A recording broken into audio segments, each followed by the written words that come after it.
Hi friends, welcome to our channel. నేను మీ లక్ష్మీ ప్రసన్న. ఈరోజు మన రెసిపీ వచ్చేసి fruit custard.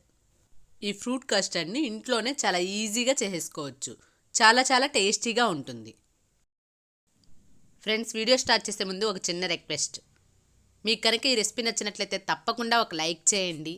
Me friends and family మెంబర్స్కి షేర్ చేయండి. మీరు ఎవరైనా మన ఛానల్ని ఫస్ట్ టైం చూస్తున్నట్లయితే మన ఛానల్ని సబ్స్క్రైబ్ చేసుకోండి. మరి ఆలస్యం చేయకుండా ఈ ఫ్రూట్ కస్టర్డ్ను ఎలా తయారు చేసుకోవాలో ఇప్పుడు చూద్దాం. ఈ ఫ్రూట్ కస్టర్డ్ని ప్రిపేర్ చేయడం కోసం స్టవ్ పై ఒక బౌల్ను పెట్టుకొని అందులోకి 800 ml చిక్కటి పాలను తీసుకోండి. ఇప్పుడు ఈ పాలను బాయిల్ చేసుకుందాం. ఈ పాలు కాగేలోపు ఒక బౌల్లోకి కస్టర్డ్ పౌడర్ని తీసుకుందాం. చూడండి, ఇది వెనీలా ఫ్లేవర్ కస్టర్డ్ పౌడర్ అండి. 4 టేబుల్ స్పూన్ల కస్టర్డ్ పౌడర్ను ఒక బౌల్లోకి వేసుకోండి. స్పూన్కి ఫుల్గా కస్టర్డ్ పౌడర్ని తీసుకోండి. ఇలా 4 టేబుల్ స్పూన్ల కస్టర్డ్ పౌడర్ తీసుకున్న తర్వాత ఇప్పుడు ఇందులోకి 200 ml పాలను తీసుకొని వేసుకోండి. కొద్దిగా వేసుకుంటూ ఉండలు లేకుండా కలుపుకోండి. మొత్తం లీటర్ పాలతో చేస్తున్నానండి. చూడండి, ఎక్కడా ఉండలు లేకుండా ఇలా కలిపి పక్కన పెట్టుకోండి.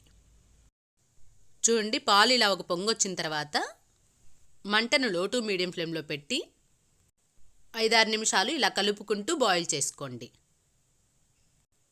చూడండి, 5-6 నిమిషాలు ఇలా బాయిల్ చేసుకున్న తర్వాత ఇప్పుడు ఇందులోకి మనం కలిపి పెట్టుకున్న కస్టర్డ్ మిల్క్ను వేసుకుందాం. ఒకసారి ఇలా బాగా కలుపుకొని కొద్దిగా ఇలా పాలల్లో వేసుకుంటూ కలుపుకోండి. ఇప్పుడు ఇందులోకి చక్కెరని వేసుకుందాం. 7-8 టేబుల్ స్పూన్ల చక్కెరని వేసుకోండి, లేదా మీ స్వీట్కి తగ్గట్టు చూసుకొని వేసుకోండి.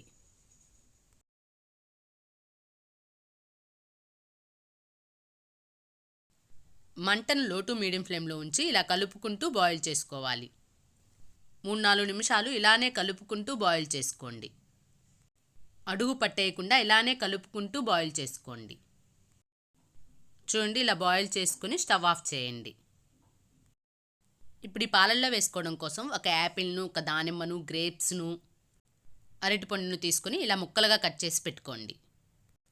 గ్రేప్స్ను నేనైతే ఇక్కడ ముక్కలుగా కట్ చేయలేదు. మీరు కావాలంటే ముక్కలుగైనా కట్ చేసి తీసుకోవచ్చు. మీరు ఇందులోకి ఇవే కాకుండా ఏ ఫ్రూట్స్నైనా వేసుకోవచ్చు. సపోటా, కివి, పపాయ ఇలాంటి ఏ ఫ్రూట్స్నైనా వేసుకోవచ్చు. ఇప్పుడు ఈ పాలు పూర్తిగా చల్లారిన తర్వాత ఒక బౌల్లోకి తీసుకోండి. ఇలా బౌల్లోకి తీసుకున్న తర్వాత ఇప్పుడు ఇందులోకి 5-6 డ్రాప్స్ వెనీలా ఎసెన్స్ని వేసుకుంటున్నానండి నేను ఇక్కడ. మీ దగ్గర అవైలబుల్లో ఉంటే వేసుకోండి, లేకపోతే స్కిప్ చేయండి. ఆల్రెడీ మనం తీసుకున్నది వెనీలా ఫ్లేవర్ కస్టర్డ్ పౌడరేనండి. కాకపోతే ఇంకాస్త వెనీలా ఫ్లేవర్ ఎక్కువగా వస్తుందని నేను వేసుకున్నానండి. ఇప్పుడు ఇందులోకి మనం కట్ చేసి పెట్టుకున్న అరటిపండు ముక్కలు, యాపిల్ ముక్కలు, దానిమ్మ గింజలు, ద్రాక్షని వేసుకోండి. ఇవన్నీ బాగా కలుపుకొని 2-3 గంటలు ఫ్రిడ్జ్లో పెట్టుకోండి. 2-3 గంటల తర్వాత ఫ్రిడ్జ్లో నుండి తీసి ఇలా బౌల్లోకి తీసుకొని సర్వ్ చేసుకోవడమే. అంతేనండి, మనకి ఫ్రూట్ కస్టర్డ్ రెడీ అయిపోయింది. మీరు కూడా ట్రై చేసి ఎలా వచ్చిందో మీ ఫీడ్బ్యాక్ని కమెంట్ చేయండి. మీకు నచ్చినట్లయితే తప్పకుండా లైక్ చేయండి, షేర్ చేయండి, సబ్స్క్రైబ్ చేసుకోండి. Thank you for watching.